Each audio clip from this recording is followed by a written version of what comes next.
This conference will now be recorded.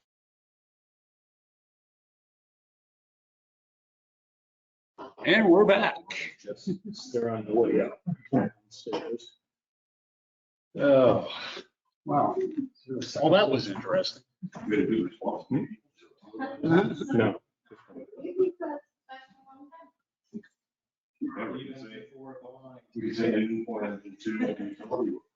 Yes.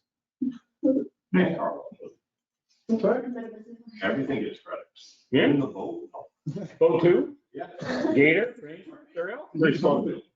This is one of the biggest turnouts we've had.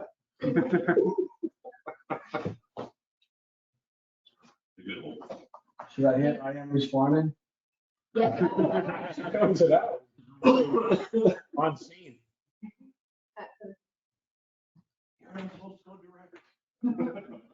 Oh, we need to have a discussion about where to turn out here to call people. Come on. Of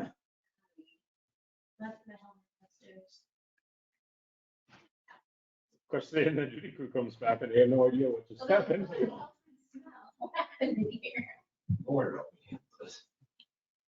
They're concurring call. Definitely here for station coverage. Yes, you did not tell me, did you? I told you. Go ahead and send it a call. You don't have to necessarily call it all. I'll take it. If it was any other building, we'd be on our way there. I think you just drive trucks around the corner. Yeah, drive around the block. Why not? Done the shelf, or nachos are done. Storing electrical services. Plugging everything back in. All right, just so we don't lose time when we get going again, maybe we'll get an interruption this time. That's all right. So two paired pumps, the upper one is the atria, the lower is the ventricles. Now the ventricles provide the main power of the heart to drive the blood to the lungs, and then the atria receive the blood from both the body and the lungs, and then the left ventricle pumps the blood to the rest of the body. I lost my clicker. Oh, there we go. So blood leaves each chamber through a one-way valve. One-way valve closes to prevent backflow. It's like a big black backflow preventer in your water system. The right side receives the oxygen-poor blood from the veins, and the left side supplies it to the oxygen-rich blood to the arteries. Exciting stuff. We just learned this, of course, last month. A nice big diagram. The pathways of the heart. Nice picture of the heart. And it actually has an embedded file, and it doesn't work. Well, I promised what I couldn't deliver. So the arteries are small blood vessels that carry blood away from the heart. And the arterioles keep getting smaller and smaller and smaller, and they get down to the capillary bed, which are small tubes that link the arterioles and the venules on the venous side. At the capillary level, the red blood cells, white blood cells, and platelets all travel single file, and they diffuse oxygen back and forth and carbon dioxide back and forth with the cells. As blood flows out the heart, it passes into the aorta, the largest artery in the body. Oxygen and nutrients easily pass back and forth, and waste and carbon dioxide back and forth from the cells. Vessels themselves, red blood cells are responsible for the transportation of oxygen to the cells, and they're responsible for transporting carbon dioxide away from the cells to the lungs. White blood cells are infection fighters. They carry our immunity. Multiple different types of white blood cells exist. They're not just one kind of cell. They're all specialized, and they take on different types of infections and allergic reactions, things like that. This is kind of a cross-section of your one drop of blood. Red blood cells are identified as just being purple on the slide, and the white blood cells actually have dark purple blotches, which are actually other organisms that the white blood cells are eating up. And the little ones are platelets. Platelets are responsible for forming clots. They stop us from bleeding. A blood clot forms depending on blood stasis, meaning the amount of movement of blood in that particular area. It changes to the vessel walls. There is actually a release of hormone that causes this whole chain reaction of clot formation. And it affects the body's ability to clot. And where it's kind of an identifier that says, hey, I have an open vessel over here. I need the Army Corps of Engineers to come in and repair this broken dam. Plasma is the liquid portion of your blood. It's kind of the water, with the clear watery substance. And that allows for the solids, being the cells, to be transported around the body. If you imagine and it's kind of a strange analogy, if your plumbing system, if you didn't have water running through your toilet, it kind of wouldn't go anywhere. You kind of sit right at the bottom of the toilet. So there is water flushing, and it flushes everything down to the mains. Our autonomic nervous system constantly is adapting to maintain homeostasis, which is balance, and adequate perfusion. So it does this by raising your heart rate, shrinking your vessel diameter so it increases your blood pressure, increasing the speed of the heart so that you move red blood cells around the body quicker depending on oxygen demand. And it'll adjust the blood flow just so that it can keep up with the demand of the body. It'll automatically redirect blood away from certain organs directly to the heart, brain, lungs, and kidneys in an emergency. What do you think the last thing, or the first thing that the body would shunt away, and really the last thing that it really needs in the overall scheme of life? What do you think that is? Is usually the first thing we find when someone starts going into shock. I'm sorry? Extremities. Extremities, right? Exactly. The more distant they are from the heart, we're going to shunt them away. So you start getting colder extremities. The cap refill starts increasing, and the skin starts changing. You get pale.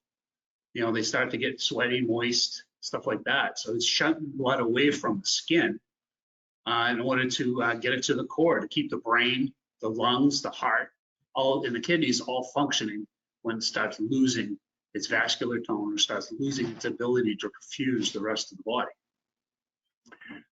So blunt trauma can cause injury and significant bleeding that is unseen inside a body cavity. So everybody knows the visible trauma.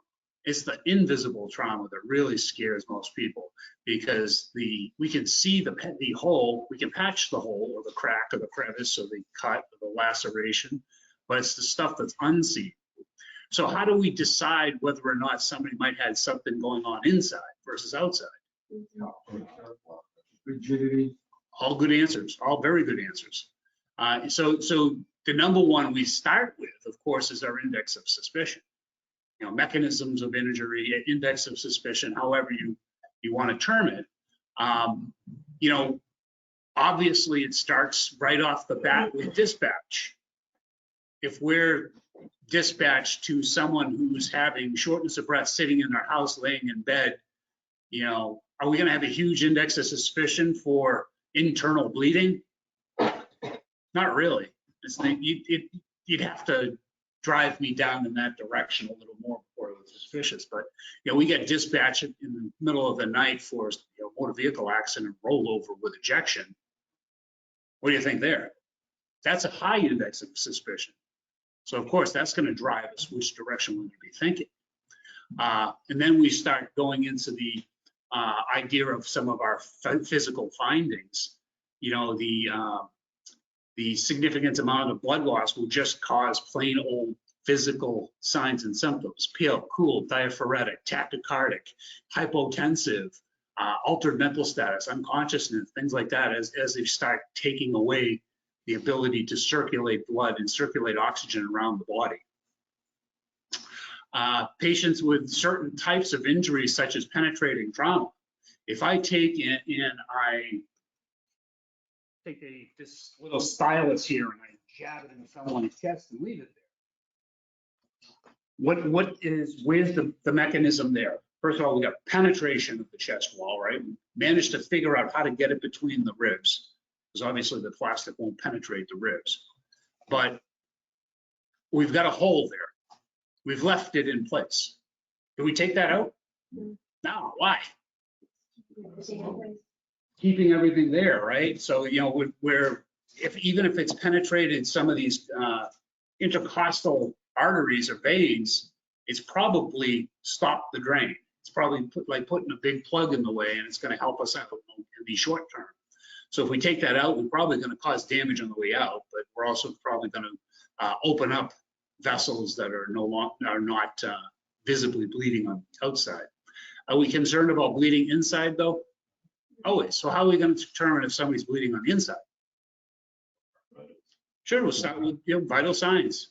Blood pressure, yep, absolutely. Adults, perfect. Blood pressure is at the tour de force with adults. The heart rate, yep, the heart rate starts to go up as the lack of blood starts causing lack of oxygen being delivered to the tissues. All the same stuff, altered mental status and the pale skin and stuff like that. So perfusion of certain circulation of blood within an organ and tissue that meet cells' needs for oxygen, nutrients, and waste refusal.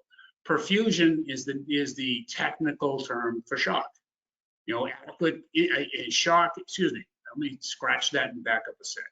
So shock is the failure of perfusion. Perfusion is the name of the term given to the delivery of oxygen and nutrients to the cells, and then subsequently the removal of waste.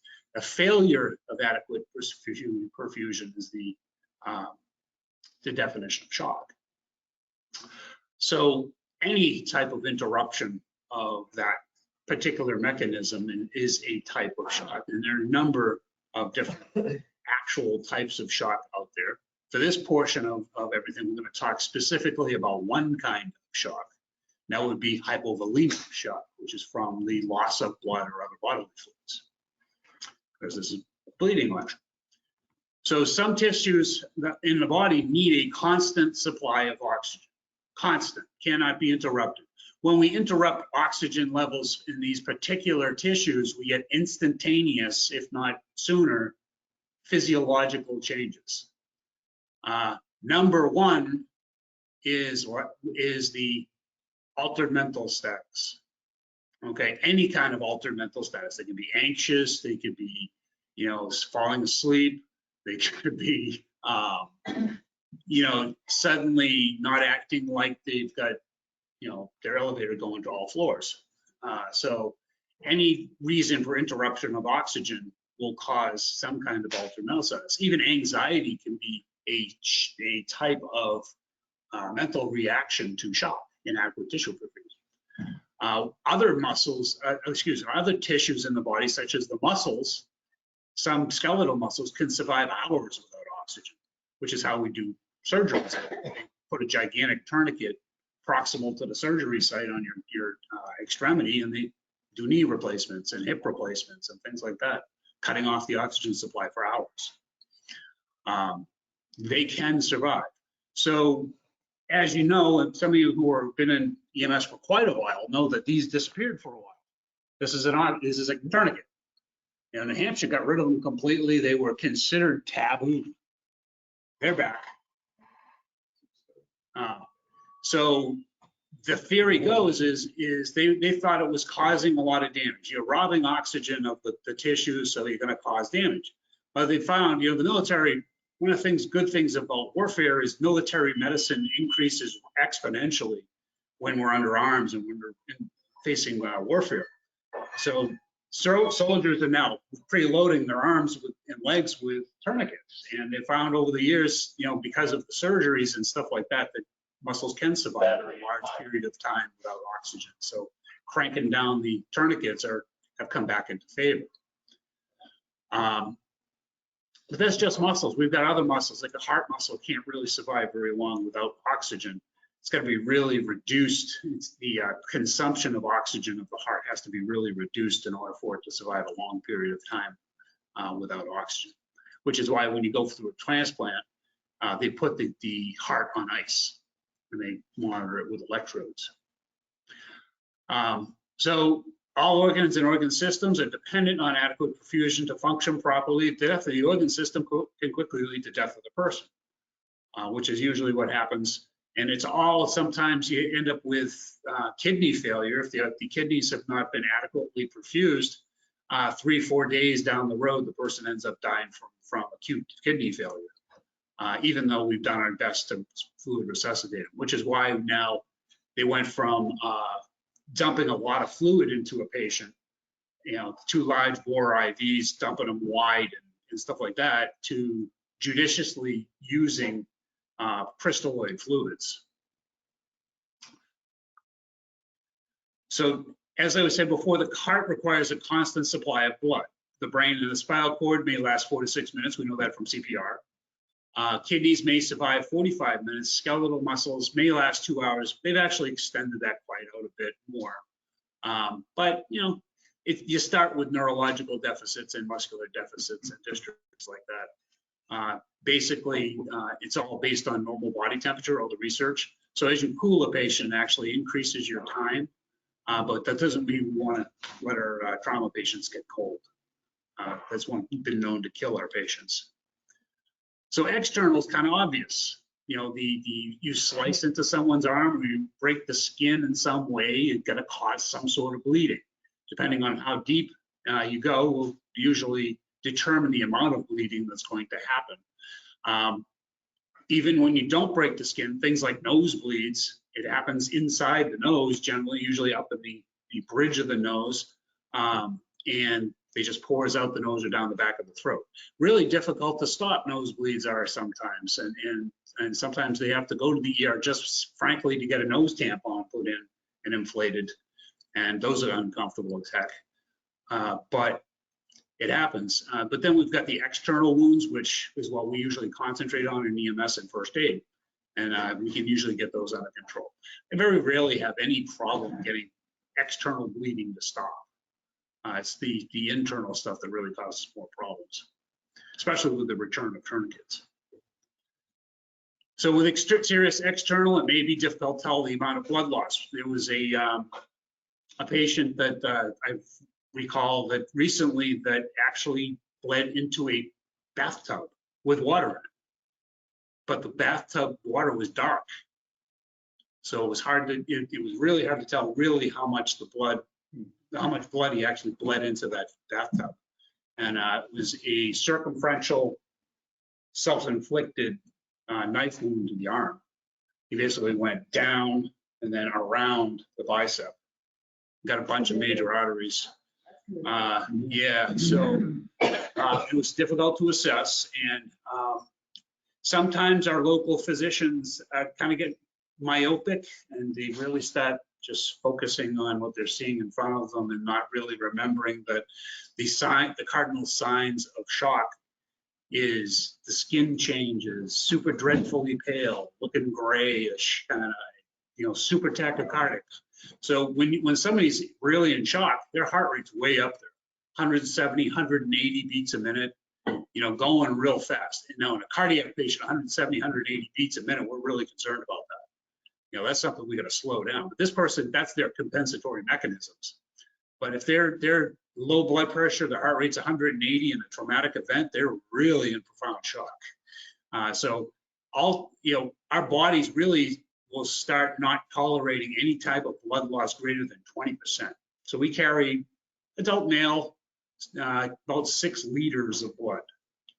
So 20% of 6 liters, each liter is 1,000, 6,000, 20% is 1,200. So basically a little over 1 unit, or 1 liter of blood, 1,200 cc's.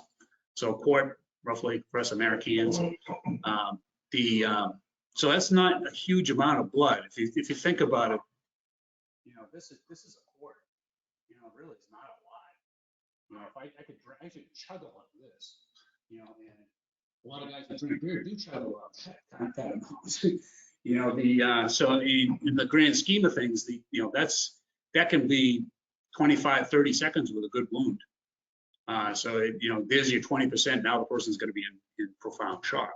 And giving crystalloid fluids, meaning clear fluids that we do in the field by IV, generally it doesn't carry oxygen. Red blood cells are the only thing that carries oxygen, and anything that's red coming out of the body is going to be red blood cells. Otherwise, there's just white there and clear. So judging how much they've lost And trying to replace them with fluids is really not smart. You need to give them blood, and they need to go someplace that has blood available. So significant changes to the vital signs may occur if the typical adult loses more than 1 liter. You get that super increase in heart rate, the tachypnea, the increase in the heart rate and the breathing rate, all is because they're trying to increase the amount of oxygen available as well as the delivery mechanism. So again, the body doesn't really know, okay, there's a hole in the tank and we're leaking blood out. It's just registering the fact that, okay, wait a minute, our blood oxygen levels are going down. Why? So we're gonna go, okay, we'll kick everything into high gear. We'll step on the gas a little bit, kick the heart rate up, kick the respiratory rate up. While we're stepping on the gas, we're going to squeeze on the blood vessels and going to constrict the blood vessels. Anybody know what the body uses for a methodology for their gasoline? Epinephrine, adrenaline, the fight or flight reflex. Okay, so back when we were cavemen, for me it was only last week, we had run away from saber-toothed tigers that had been jumping out of the bush at us. And we needed that extra boost to go, okay, we're gonna run. So the epinephrine, adrenaline was injected out of our adrenal glands, the top of our kidneys, to give us that extra super boost. So it instantaneously sits there and gives us a super flood. It releases glucose into the blood, so we have some energy source. It increases the heart rate.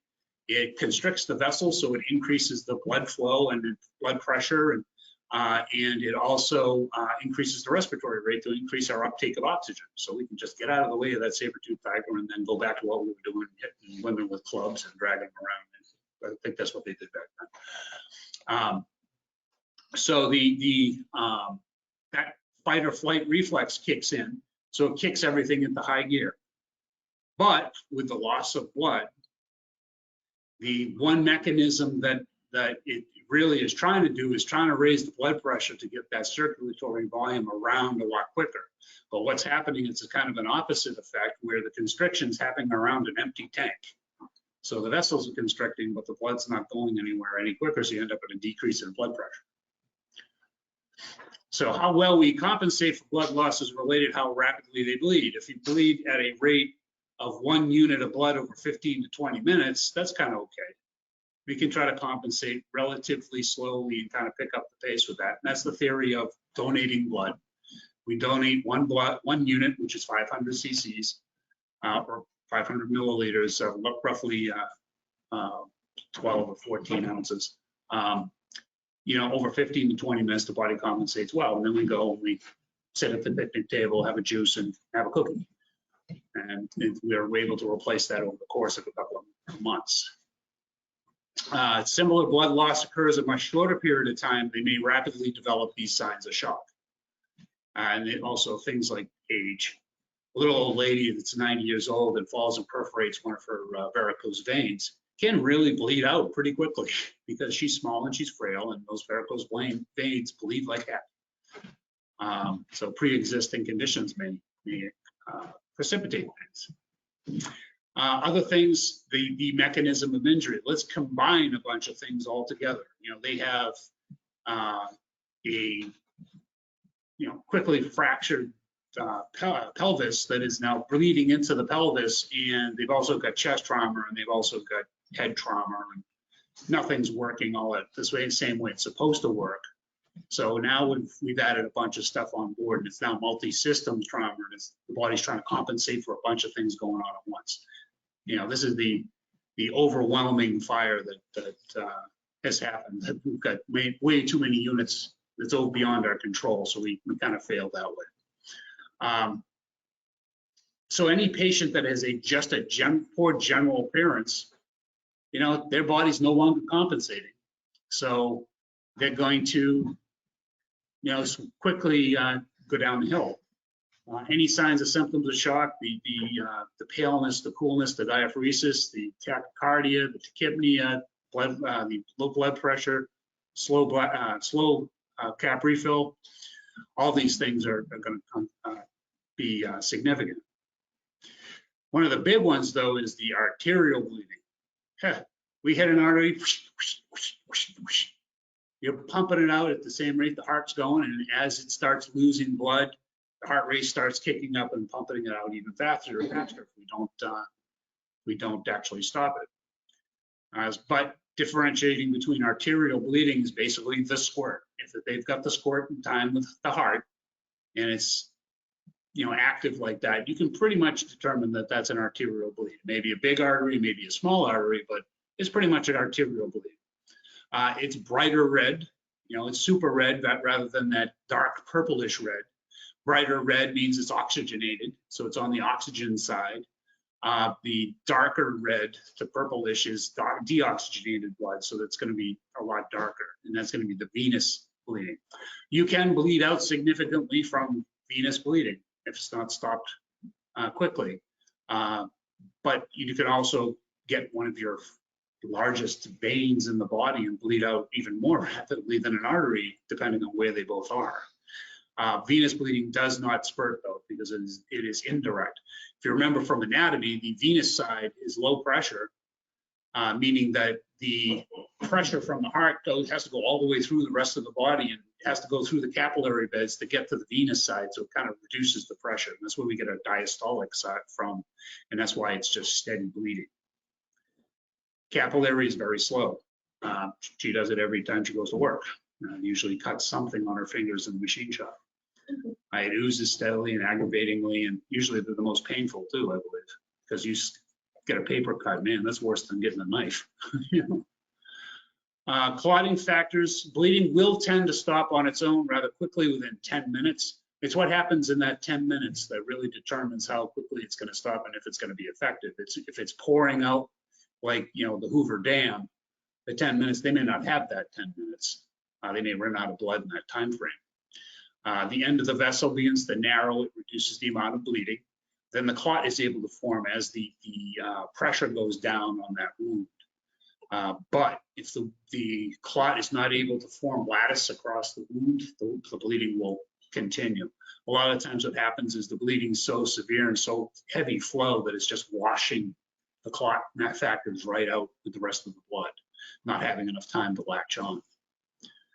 So despite the efficiency of the system, it may fail in certain situations. Movement, it's a big one.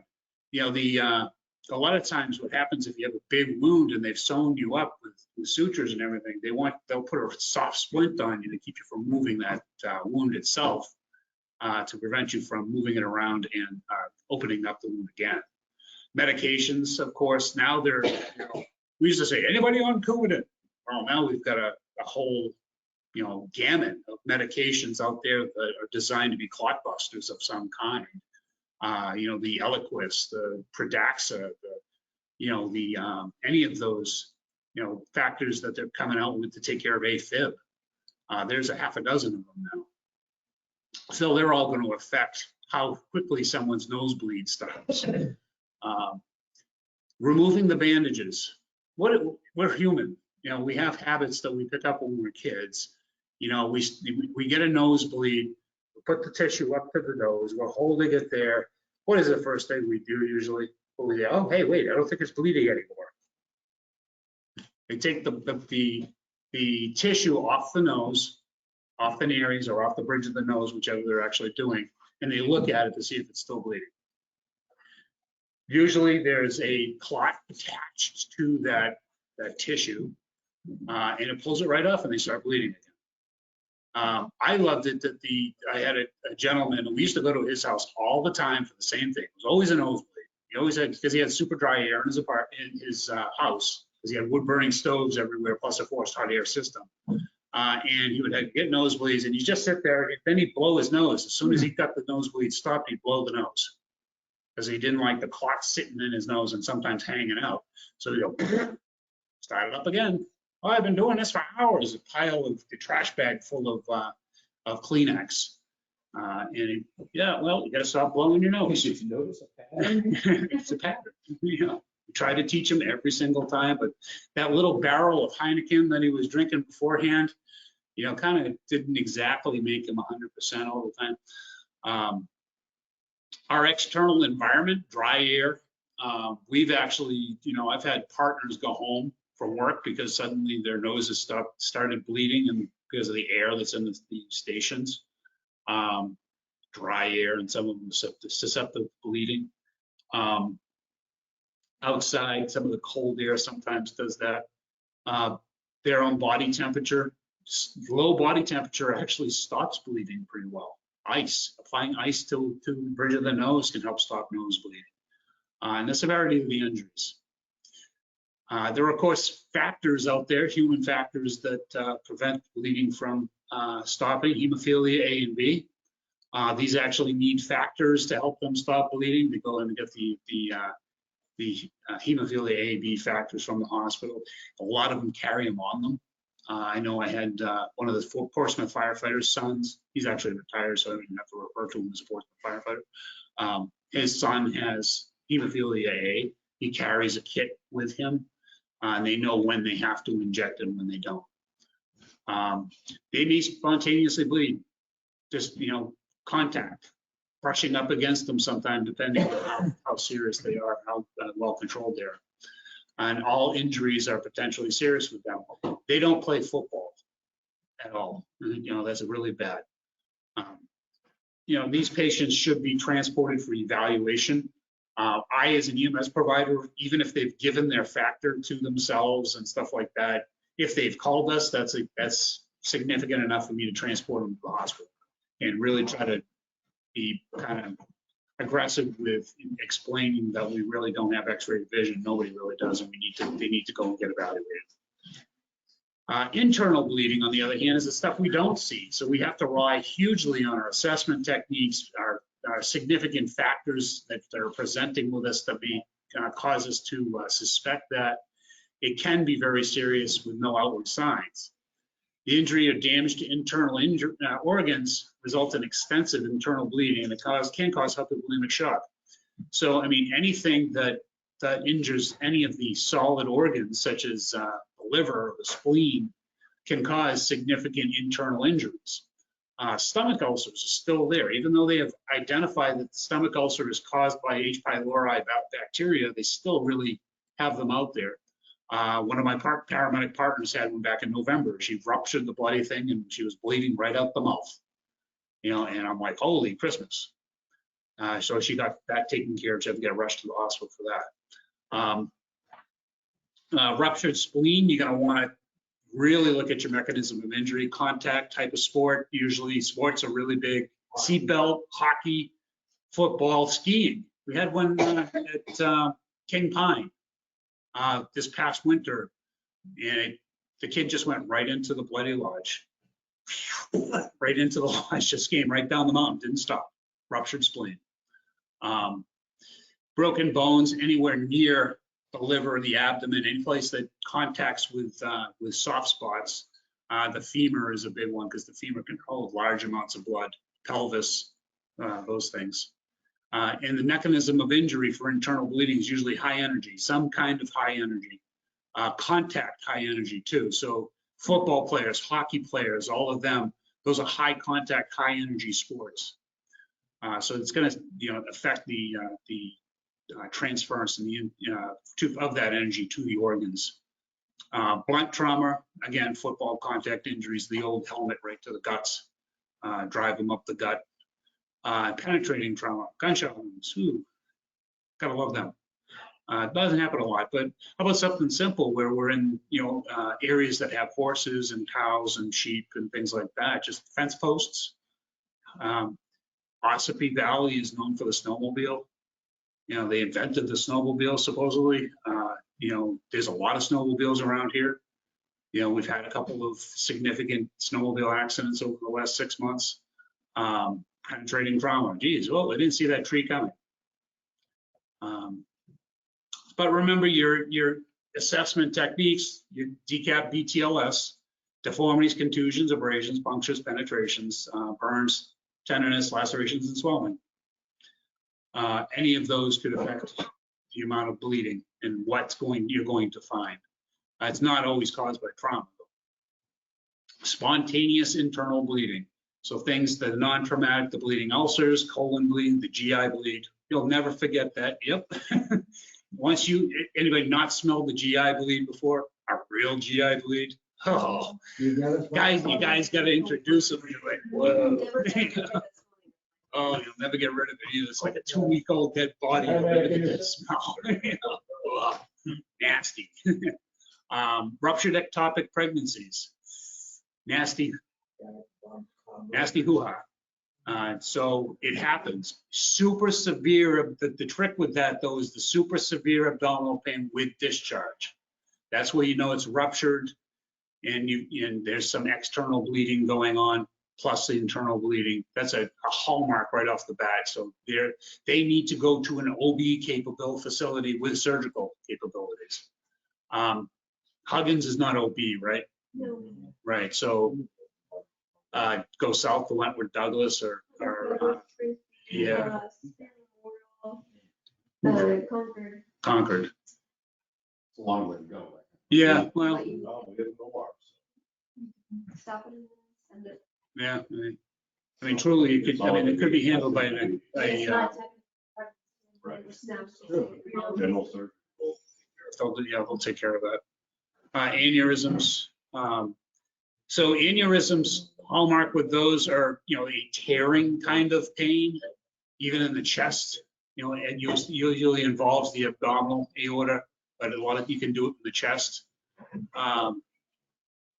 All these things will have some frequent signs such as abdominal tenderness, guarding, rigidity, pain, distension. Distension is caused by the irritation of the blood in the peritoneum. I've probably mentioned it before, the body does not like blood anywhere except in the vessels. So if there is blood outside of the vessels, the body's response to that is kind of like an immune factor almost. The body gets really irritated with the blood. It doesn't like the blood. It likes the factors that the blood carries. It just doesn't like the blood itself. So it's kind of like dropping sulfuric acid on something and it really wants to go, it's burning me, it's help, help, help. So it gets rigid, especially like things like the abdomen that are soft normally. It's a good assessment sign. So it starts to become super, super rigid. And the rigidity with peritonitis and peritoneal bleeding that's pretty damn hard. Still a little squishy, but it's pretty damn hard. And it's not because of his, ab workout. Distension, it starts to grow. The belly starts to grow outward. In some older patients, signs can include dizziness, faintness, weakness, all these things, just because their bleeding internally can be really slow and their body's going to compensate from years and years and years of different things going on. So that the things like the Hail Mary syncope. Hail Mary syncope is the kneeling at the prayer at the Catholic Church, and they get up suddenly. From the prayer, we're done, all Harry, mother, and stuff. They stand up and they suddenly go, whoa, we're down. But they've been bleeding consistently somewhere in their body, maybe the urinary tract, maybe they've got a urinary tract infection is causing bleeding, or kidney bleeding, stuff like that. And the only thing they're providing for symptoms and signs is dizziness, faintness, weakness. They did the old Hail Mary syncope and they went down. Well, the only sign and symptom of that we only had was the fainting. Wow. Okay, so there's a sign down the road. So, which is a lot of times why hospitals will assess urine, use a dipstick to see if there's actually red blood cells in there. Ulcers and other GI problems such as vomiting of blood, and that's that GI smell, the upper or the lower, it doesn't matter. Bloody diarrhea, urine. But one of the big things is pain. Pain alone can be just a sign of some kind of internal bleeding. Because again, body doesn't like blood where it's not supposed to be, so it gets irritated. Irritation is annoying. The body doesn't like it. Swelling, distension, bruising, dyspnea, tachycardia, hypotension, hematoma, bleeding from any body opening. Oof, not fun. Let me ask you a question. You go to an old buck's house and he's had his nose bleeding for a while. He's stopping up the drain. He's holding on to it. I'm like, okay, yeah, keep doing that. You put the nose clip on him. The guys that got the full hose clip, they just sit there and all day. Suddenly it starts pouring out his eyes. Concerned? Why? Backing up. It's backing up, but it's got to go somewhere. And it's Probably need to take that off and let it go a little bit, I think. Probably extremely high blood pressure too.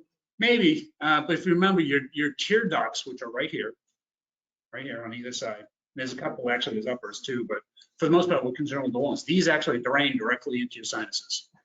So anatomically, a bleed into the nose, if it's clotted behind the bleed and it's got those ports, it'll go right back up through the tear ducts and come out their eyes.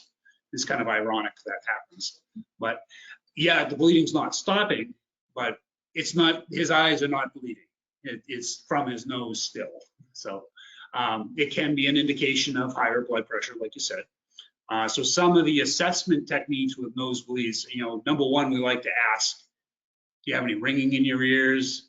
Do you have any spots on your eyes, your vision, any headaches, things like that, just to see if the nosebleed came first or something else came before the nosebleed. So, taking their blood pressures, of course, is very important. Other things we can see is hematemesis, blood in the vomit, hemoptysis. Hemoptysis can come from just about anywhere. We cough in different directions. I mean, you can scrape, just having pneumonia, you can cough up blood. Even COPDers do cough up blood at times. Broken ribs, things like that from trauma, you can cough up blood. And the same thing with hematemesis is you can throw it up from the stomach. Melena is again the other end. And then just plain out any signs of hypoperfusion can lead you to internal bleeding diagnoses. Tachycardia, weakness, fainting, dizziness, thirst, nausea, vomiting, cold, moist, clammy skin, shallow, rapid breathing. All of those, again, same thing that we assessed shock with the external perfusion. The late signs, of course, is the dull glazed look, and that's when someone starts checking out as far as their mental status goes. They'll get the dull, blank stare. The pupils will slightly dilate. Capillary refill will get greater than 2 seconds in infants and children. A lot of times it gets more significantly delayed. Rapid heart rates, thready pulses, decreased blood pressure, and altered level of consciousness. So our assessment needs to include, of course, a scene size up to potentially identify what might have happened. Is there any mechanism of injury there? Is there anything regarding our own potential injuries too? The potential could happen. Is there a perpetrator around? Primary assessment, making sure we're taking care of our airway, breathing, and primary circulation. History of us taking, including meds, and history and allergies and things like that. History of the present illness or injury. Secondary assessment, of course, is the head to toe, and then reassessing as we go. We have done all of that. We know all of this stuff. I'm just going to kind of flow right through this. So when we're taking our secondary assessment after we've gone through our primary, we're going to reassess and reassess and reassess at 5-minute intervals. We are looking for changes, both positive and negative. And we're going to keep our focus on what we found. And what we found that are negative, we're going to make sure they remain negative. Anybody critically injured, or if there's a short transport time, they may not have a lot of time to do a secondary primarily. We also want to identify early if this is an air medical candidate. New Hampshire, they're really starting to push it again. They did a few years ago when one of the DART guys was at the Bureau of EMS, but now they're pushing it again. So we want to reevaluate, make sure that our local resources where we've got critical access hospitals in this area, we need to decide if they need to go to a more definitive facility such as Dartmouth or Portsmouth or Boston. So during this whole secondary assessment, this is again the full body. We're going to start over again, and it just keeps doing that. We keep repeating ourselves. Rate and quality of respirations, are they getting more tachypneic? Are they getting, their veins starting to distend? Their trachea deviating? Do we have any signs of tension pneumothorax that may be going on? Any paradoxical motion of the chest assess our cardiovascular, neuro, and musculoskeletal systems, determine the level of consciousness if it's changed, pupil signs and reactivity, and assess our motor and sensory response. Has anything changed? Any area we want to look for as bleeding internally and externally change, we could end up with pockets of blood in different areas that can help us identify where bleeding may be coming from. One set of signs that we may find is raccoon's eyes. You know, right around the eye orbits, they start turning dark from collections of blood. Also bleeding behind the ears. All leading, you know, basilar skull fractures, things like that. Forts fractures in the frontal bones of the face. All of those can lead to these different signs. Blood or fluid of any kind coming from the ears or nose. When absence in the setting of trauma, you don't want to stop any of that up. If they just spontaneously have blood coming out of both ears, we don't really want to stop that either. But if it's in a setting of trauma, we definitely want to just let it flow. It's not going to make a mess. We can let it go over our stretcher. And as we're transporting and reassessing, that blood will separate, and you may end up with what they call a halo effect on your sheets or your towels. And that halo effect indicates that whether or not there's cerebral spinal fluid within that blood that's coming out. That's a significant, you know, finding in itself. Our vital signs, we do again at 5-minute intervals or sooner, if you feel you need to. Anything less than 100 millimeters of systolic blood pressure with a weak rapid pulse should suggest the presence of shock and surprise. Cool, moist skin, a pale and gray is important as well. So keep reassessing 5-minute intervals. Provide high flow O2, treat for shock. So the old days, back when I was a young kid, my father did a lot of work with the Red Cross. They used to have this sign hanging around the Red Cross chapter. It's treat for shock.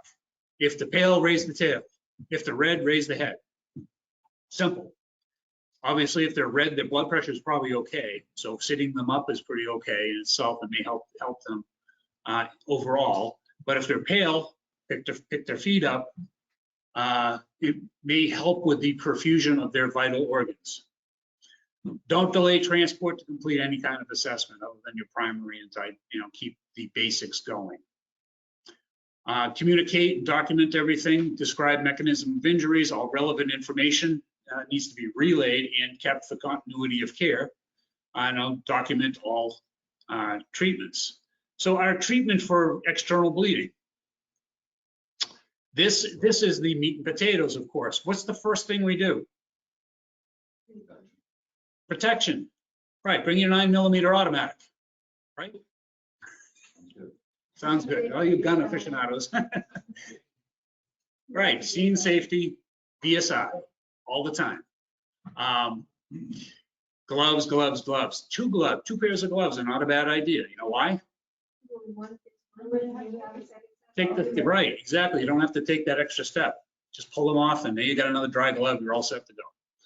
I know a lot of guys that do that all the time, you know, just because they just happen to like to stick their fingers in different places that are dirty, and pulling the glove off and throwing it into the bag is a lot easier with one finger, and you're still gloved up. Make sure the patient has an open airway, breathing adequately. Check for circulation, bleeding, you know, pulse rates, presence of pulse, development of large pools of blood, any identifiable external bleeding that you can find. Any developing external bleeding that you find, you're of course going to stop during your primary assessment and stop that. So our first methodology is, of course, direct pressure. You know, military members will remember direct pressure. Stick your finger in the hole. That's a military methodology. That's field medicine from the United States Navy Fleet Marine Force combat medicine manual when I was a young sprout. Stick your finger in the hole. That's direct pressure. That's also stopping the penetration trauma. If it doesn't work, we elevate, of course, and we get it above the level of the heart, so blood doesn't flow uphill very well. So we're going to try to do that. Pressure dressings. Talking a little bit about dressings. A dressing, right here, okay, is not the same as a bandage. This is not a bandage, this is a dressing. This is designed to be sterile, and this is designed to go directly on the wound. Okay? This is kind of exactly. This is a bandage. The bandage is the rope, for lack of a better description, I guess. This is designed to hold this on and hold it in place. It doesn't have any need to provide for the pressure, for the dressing itself. Direct application in the wound is not recommended. You need to have something that's clean in between. But this is definitely very useful with this because we can make a very good pressure dressing with the combination of these two. As long as we put them in the right place, use direct pressure and maintain that direct pressure. So, you know, tricks and techniques is just wrapping it around in a circle kind of doesn't work. You got to pull some tension on it. A lot of times people will, while you've got your wound in place, they'll go up over, while they're on the top of the wound, they'll do a quick twist where it crosses right on top of the wound and pulls downward on that particular spot and provides direct downward pressure. It's useful to combine just about any type of bleeding control you can think of. There's no wrong way to do something other than just completely take everything off and let the person bleed to death. So how about blood pressure cuffs?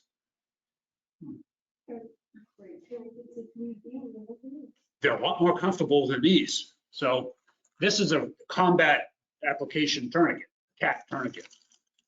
They hurt. This is a painful procedure, very painful procedure. It's not going to stop you from using it. You know, it's going to save someone's life. You're going to have to talk to the person and say, this is going to really hurt, but it's going to stop that bleeding. We have to stop that bleeding to save your life. It's going to be painful. It's going to be painful. But in the same sense, you're going to tell your partner, hey, go get the medics like right now. He's going to need fentanyl. Give him fentanyl, lots of fentanyl, Dilaudid, whatever they've got in the box at the time, ketamine, who cares? You know, give them what they want. It's really, really, really painful. The blood pressure cuffs are not as painful. So if you can get away with pumping a pumping a blood pressure cuff up to max, you know, can't get anything more in there, and you get it to stop as much as you can, use it. Maybe it'll give you a bit of a delaying action to get the medics there, but it's not wrong. If you don't have these, then obviously you grab what you can. Sonia's friend here owns a Army Navy store off the Epsom Circle. He was a combat medic, multiple year Army Special Forces, things like that. They're teaching things like, you know, using the end of the IV spike to do crikes on patients. They're using IV tubing to make tourniquets out of things. It works. What doesn't work generally is using one of these. The old Hollywood tourniquet where they take their own belt off, wrap it around their arm, take a stick in there and twist it. Usually these belts are too tough to twist. And a lot of them, like this one here, is 3/4 plastic anyway, so it'll just either tear or break. Once we put these on, they don't come off. You let the trauma surgeons take them off because you're going to be releasing a heck of a lot of pressure with that, and you don't want to take the responsibility. But what we are going to do is we're going to, these nice new ones that we're all required to carry, have a nice little label on them. And you put the time down that you applied it, you put the date, the time, and your initials who applied it. Very easy to apply.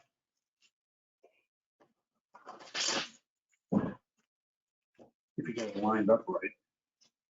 And the twist is right here. Just keep twisting around in a circle. Please don't use these really on each other when we practice this, because these will hurt like hell, and these are real tourniquets. They do have training tourniquets that won't allow you to twist them down all the way, but these will, and they will lock into place very easily, just like this one would. There we go.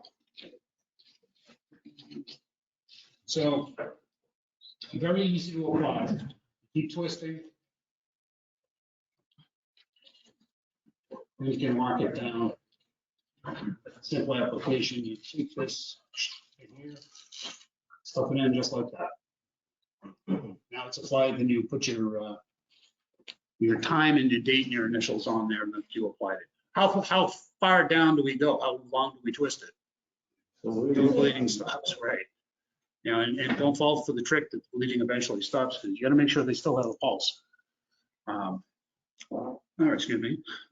So now we've talked all this, let's practice. What I wanted to do, one more thing that wanted to be talked about was fluids. So those of you who are intermediates or paramedics, fluid resuscitation. So by protocol, you know, we give isotonic fluids. So different types of fluids. Isotonic means there's no fluid shift between the cells and the vessels, so the blood, the fluid stays in the vascular space. Current guidelines for fluids, we use 0.9% normal saline. They call it normal saline because it's the salt content is the same as that's in human blood. So there's no, you're not putting salt water truly into the body. It's actually matching the tonicity, the electrolytes that are in the body. Normal saline, again, is 0.9%. There's also what they call lactated ringers or ringers lactate, depending on your verbiage. Lactated ringers is just what it sounds like. Ringers is not the type of fluid. Ringers is the guy who invented this fluid. Back in 1895, this gentleman, this veterinarian, was trying to keep pigs and horses and stuff alive while he was fixing them up to keep them ready to go to production. And he basically took normal saline, the 0.9% saline, added sodium lactate to it, added sodium calcium, or calcium carbonate or calcium chloride to it, and a little bit of potassium to it, and threw it in the bag and mixed it up and gave it to them to keep them in sustained life. What the lactated ringers does is it provides a little bit of buffering, because most people that are in trauma, they get a little on the acidotic side, just because they've got waste building up, and shock itself produces a buildup of waste in the system, and it prevents elimination. The lactate provides a little bit of a buffer for the acid that's built up in the system from shock. And you know, calcium helps the cells itself, and so does potassium.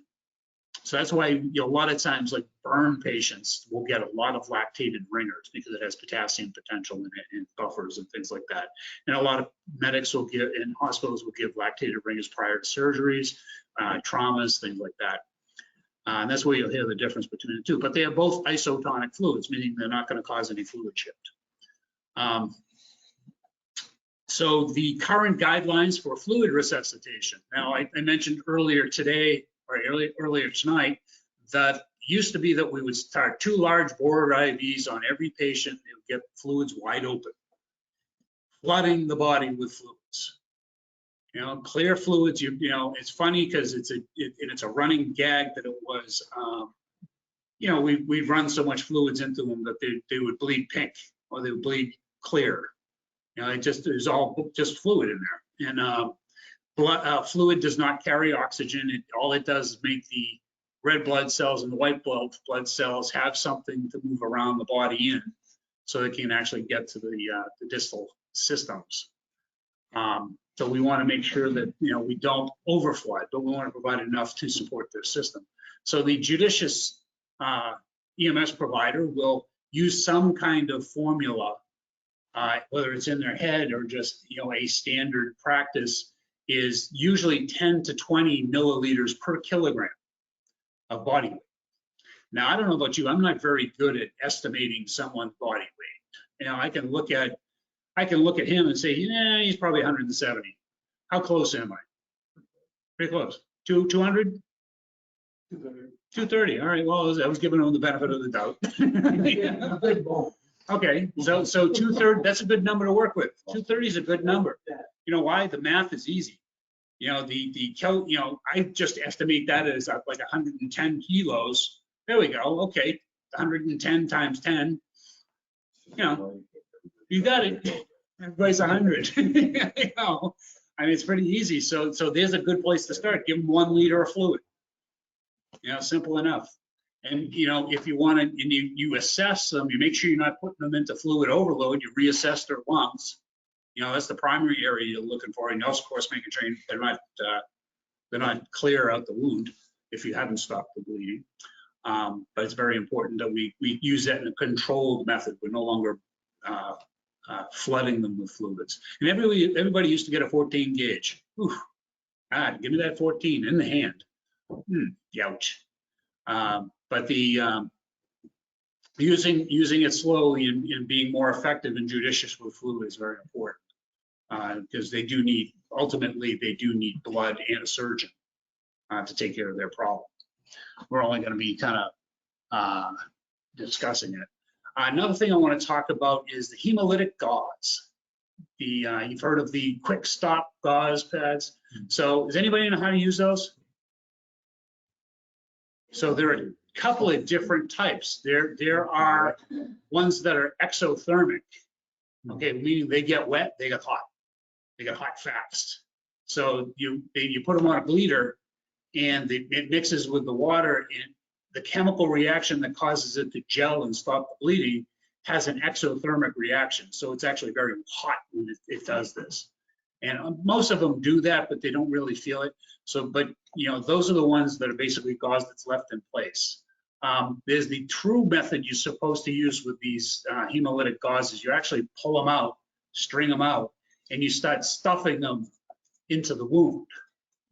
And it makes a seal as it's mixing with the blood. You pack the wound in there, and then that seals up and it closes everything off. It works phenomenal. It really does. It's like packing wounds. And I said when I was first knew a paramedic and I was in medic school that I don't pack wounds. That's too much like going to the pilonidal cyst and trying the Jeep butt and packing somebody's ulceration. I'm like, oh, that's not my job. But now we're doing it with the hemolytic gauze with wounds that before we would just use plain old gauze pads and try to stop it from the outside. Stuff works great and it's actually on our trucks. Very, very good method. I don't have any here to demonstrate. I actually wish I did, but it's kind of like this, it comes in the same method that this stuff is, the bandaging materials. Okay. On that note, just kind of move a little. I lost my mouse. Oh, there it is. So when we stop bleeding on a wound, especially if it's near a joint or a limb or things like that, you want to kind of minimize movement. Direct pressure does work, but we can't maintain it all the time. We're not going to hold their wound on the way to the hospital. Hey, doc, you want to come look at this? No, we're going to secure it with a bandage and kind of have that take the place of our direct pressure. So combining that with the dressing and elevation and sometimes using ice helps out. So we want to bandage it up. We never want to remove impaled objects because they may be directly helping us keep the bleeding down. And we want to keep pressure on any wound for at least 5 minutes before we see if the bleeding has stopped. I myself don't really follow that rule. I don't look. I'm kind of the person like, okay, we'll put that on there. And I just sit there and hold it. Okay, it looks like it stopped. It's not bleeding around it. Wrap it up and here we go. Let's go to the hospital. Let's get you sewn up, because usually while I'm sitting there doing the direct pressure, I've kind of peeked and went, okay, I know what the wound size is. Is it suturable? If it's suturable, yep, you're going to need sutures. Why don't we take you to the hospital while we're stopping this bleeding? And we'll say to the doc, okay, yep, we've got a 2-inch laceration on the forearm. Needs a couple of sutures.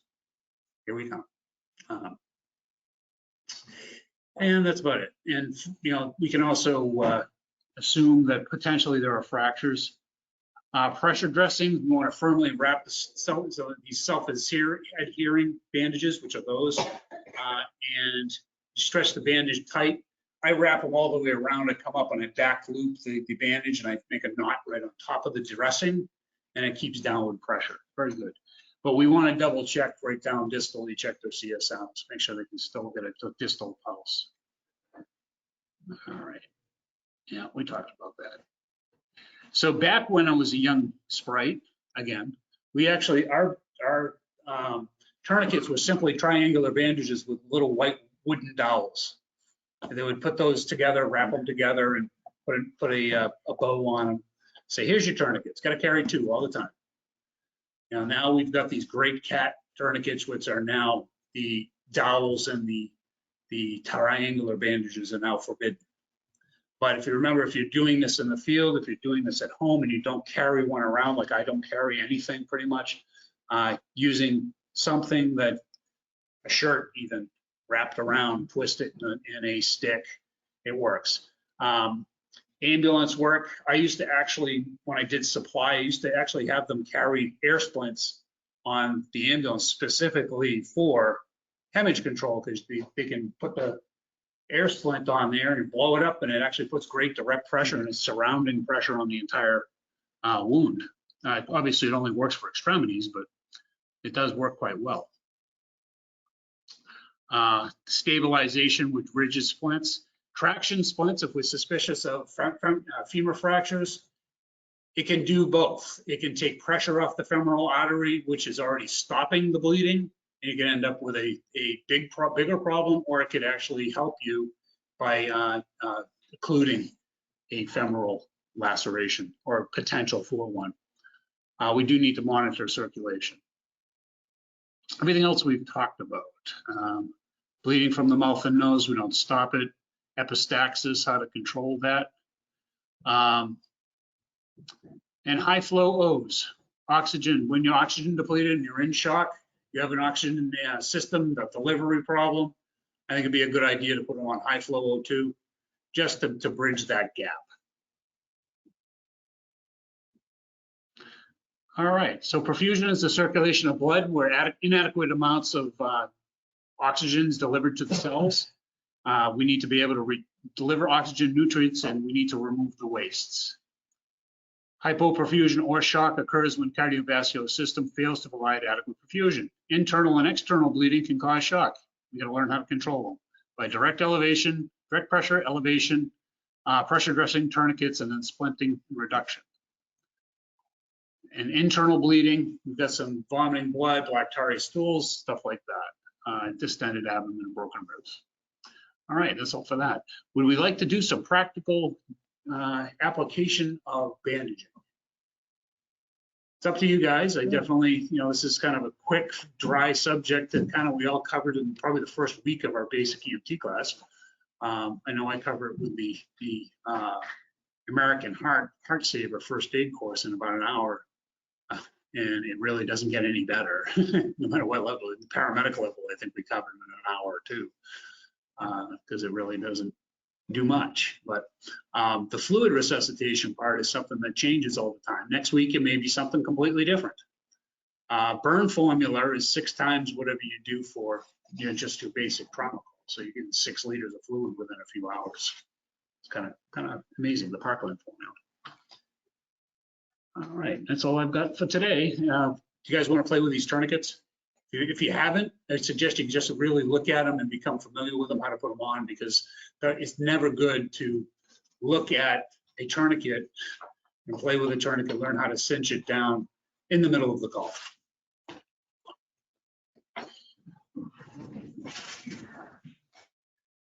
Good night, Kevin. Have a good one. Good lecture. Yeah, he was.